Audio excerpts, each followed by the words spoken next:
Before we begin today's episode, I want to share something important about the stories we tell here on Dark Asia with Megan. Asia is vast, stretching from East and Southeast Asia to South, Central, and Western Asia, and Asian lives and experiences reach far beyond the continent itself. Yet, stories involving Asians and people of Asian heritage overseas are often given only passing attention. We may learn what happened, but not always who they were, how they lived, and why they deserve to be remembered. We believe those lives should never feel like an afterthought, and that is why we are expanding our coverage to include more cases from the Asian diaspora, giving these stories the depth, care, and recognition they deserve. We will continue to approach every case thoughtfully, ensuring that one person's actions never define an entire culture or community. Because Asian stories matter wherever in the world they unfold, and today's case is one of them. It's just before midnight on August 16th, 2022. A mother and father are walking through a quiet street in the city of Ingolstadt, Germany. They're looking for their daughter's car. She had told them she was just running up to her old apartment to grab some mail. It should have been a quick trip, but she never called to say she'd made it there. Hours passed with no news. Calls to her phone went straight to voicemail. So her parents drove from their home in Munich to Ingolstadt to look for her themselves. They find her black Mercedes parked near the Danube, close to an apartment building. Looking through the window, they see a young woman in the back seat. She has long, dark hair. Her face has been beaten beyond recognition. Her body covered in stab wounds. They know it's their daughter. An emergency doctor is called to the scene, but she can only confirm what the parents already fear. The woman in the car is dead. This is the Doppelgänger murder.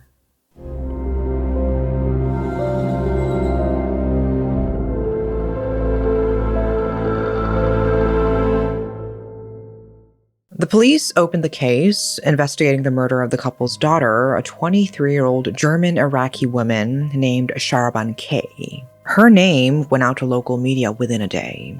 Except less than 24 hours after the body was found, something turned up that made no sense. Security footage from a pizzeria in Ingolstadt showed Shahraban, very much alive, walking through the restaurant hours after she had supposedly been murdered.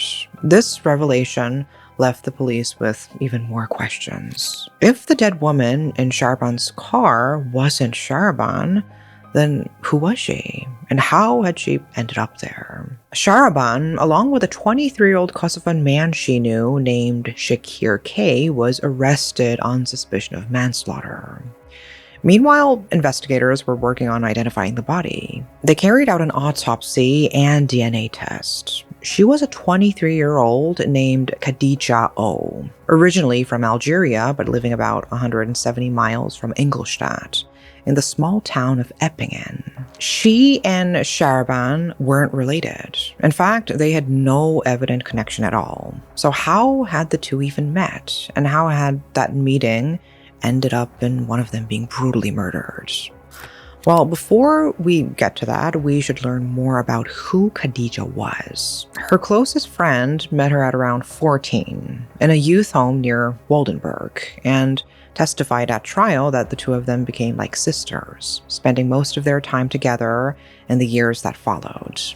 Khadidja had lived through a tough family situation and a difficult relationship. She'd lost a child.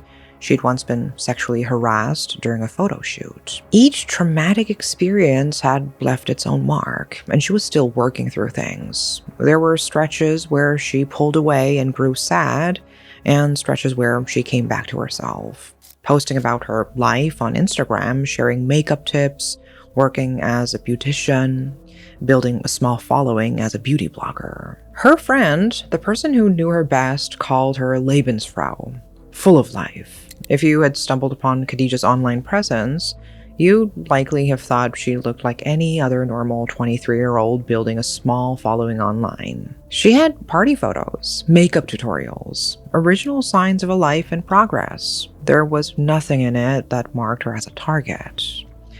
And that was the point. She wasn't chosen for anything she'd posted or said or done. The real reason she'd been killed was much stranger, and it was connected to what was happening in Shahraban's life at that time. By the summer of 2022, Shahraban had lost nearly everything. Rawan, her husband, according to religious custom, had left her for good. According to Rawan, their marriage had deteriorated rapidly toward the end, and things had turned violent. During one argument, she hit Rawan with a bar of soap, using enough force to send his head into a mirror. He ran for the bathroom. She followed him with a knife. Whether this was the catalyst that caused him to leave her or it was something else, the result was the same. Shahraban was alone. But that's not all. Losing her husband meant she also lost her apartment in Ingolstadt, and with that went the small beauty salon she'd been running there. It meant that her husband, home, and business were all gone in one go. Her standing with her family went too. She had no support and no formal job training to fall back on, so it was a bad situation. When life falls apart, many people want to move away and start over. They just want a clean slate. But the theory is that she wasn't satisfied with just leaving. She wanted to have someone killed. And that someone was her brother-in-law. According to Rawan, this wasn't the first time Shahraban had targeted her brother-in-law either. She had once shown up at the brother-in-law's home and used a stun gun on him, then immediately broke down, apologizing, begging him not to tell anyone. He went to the hospital and filed a police report anyway. In July of 2022, Shahraban was focused on him again. According to the case against her, she believed that her brother-in-law was to blame for the marriage ending, and she wanted him to pay with his life. And it wasn't just hyperbole, she was serious. Not long after, she offered a man named Vulcan 10,000 euros to kill him. She wanted it to look like an accident, and so the plan was to drug her brother-in-law and drown him in Lake Starnberg. She paid 5,000 euros up front. Vulcan took the money and never went through the killing. And so, with that plan ending in failure, she decided on a different way out, according to prosecutors. If she couldn't get rid of the man she blamed for ending her marriage, she would get rid of herself instead. She would fake her own death, disappear, and start over somewhere else under a new name. You would think the disappearing would be enough, but she was determined to make her death look real. And to make it look real, she needed a body that could pass as hers. So she started searching. In just a matter of days, in early August 2022, she reached out to around 20 different women through fake Instagram accounts. The police later worked out the profile she was searching for: 22 to 23 years old, a height of between 5'3" and 5'7", long dark hair, no tattoos. She was looking for a body double and creating a kind of casting call to find one. Khadidja was the woman she messaged. The first message, sent on August 9th, invited Khadidja to appear in a music video for a rapper named Loon. She hesitated and messaged the real Loon's account to see if the offer was legitimate. The reply came back fast. "It's fake, don't go." So she didn't, but days later, a different account reached out to her with an entirely different offer. It was a beauty salon offering free treatments if Khadidja agreed to promote their business on social media. And this time, she didn't feel suspicious. It wasn't something that seemed far too good to be true. And so she agreed to meet. With that, Shahraban had her victim, but she needed someone to actually carry out the killing. She wasn't subtle about it either. She'd reportedly been asking around. She'd approached a couple of men she knew about doing it for her. One turned her down flat. Another didn't take her seriously enough to say no. Shakir, a man she'd only known in passing, said yes. She packed a large suitcase. Inside it was an Iraqi passport and enough cash to get her out of Germany entirely, if she ever needed an escape route.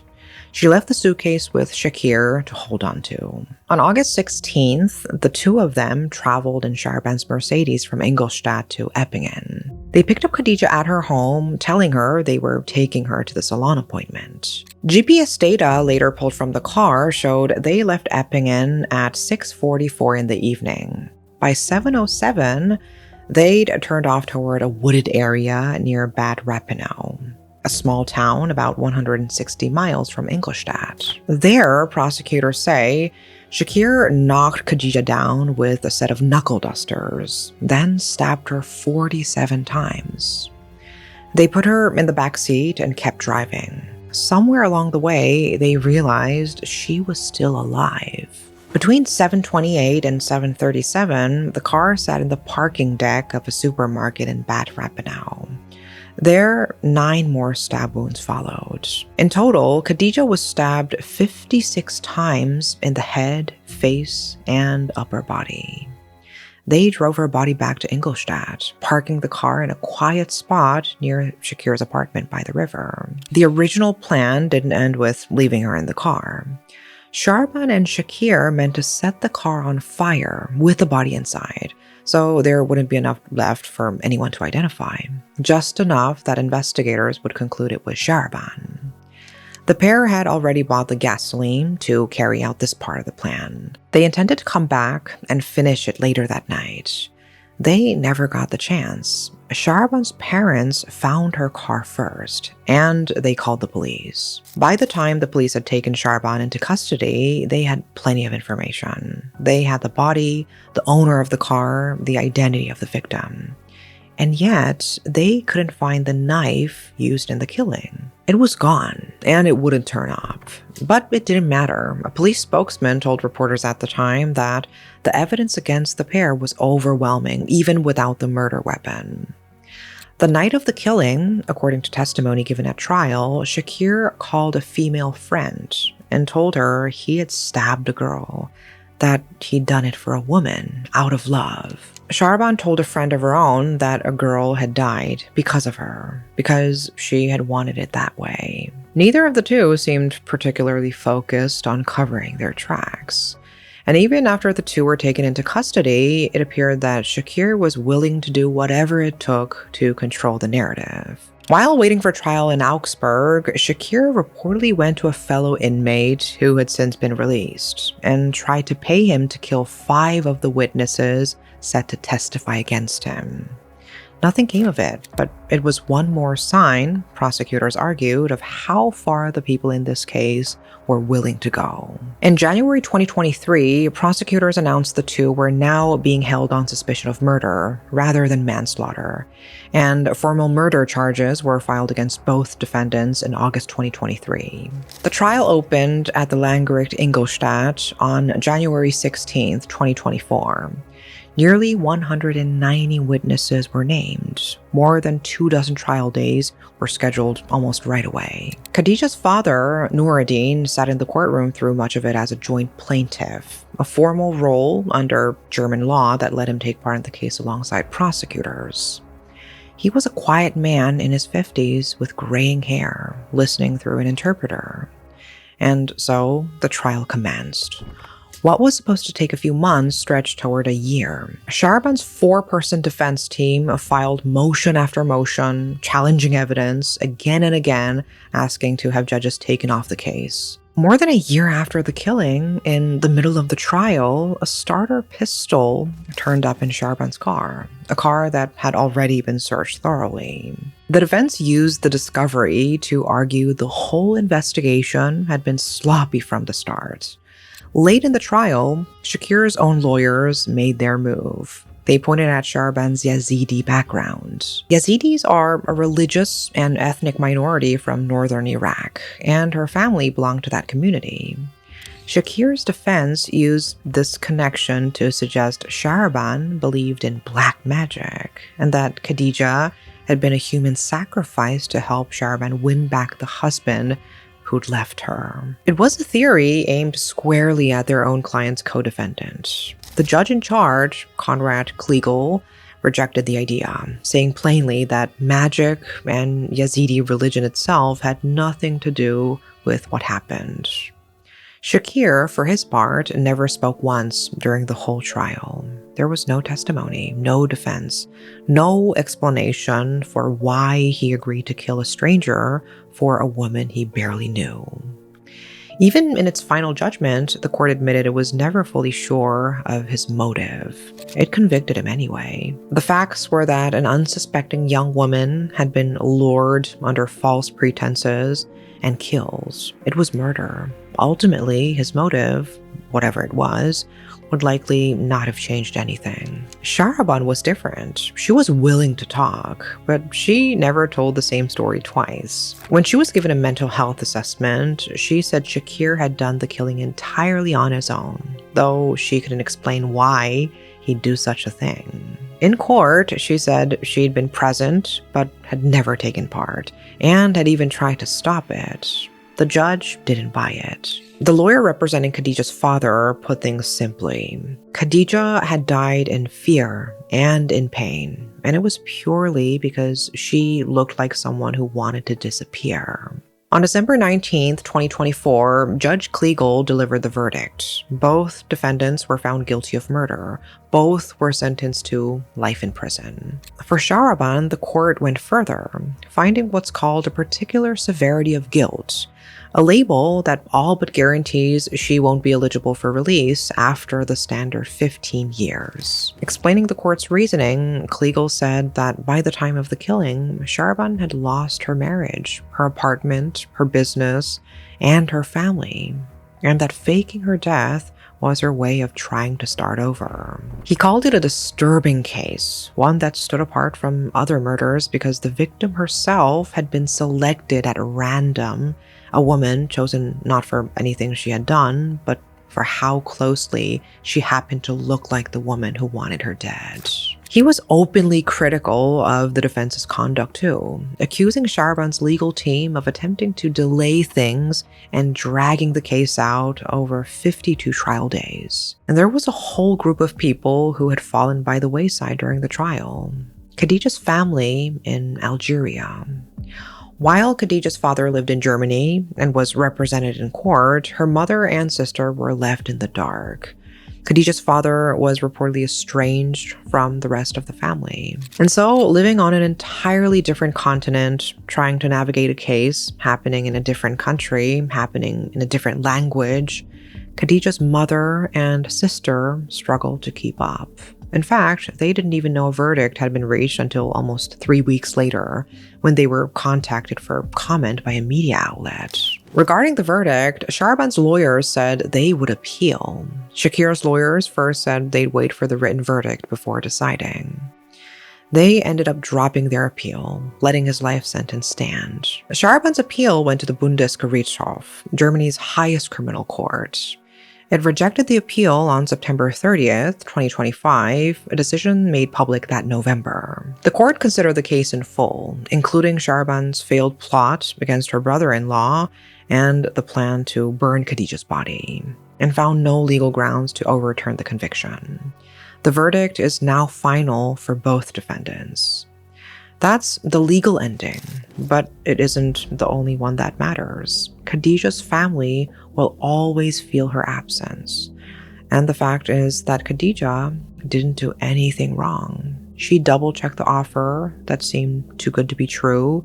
She went for the offer that seemed legitimate, and she didn't know her killer. This wasn't a grudge or an argument. She wasn't targeted for anything that she did. She was killed because someone who looked like her wanted a clean slate and was willing to do literally anything to get it. That is all for today. Thank you for watching.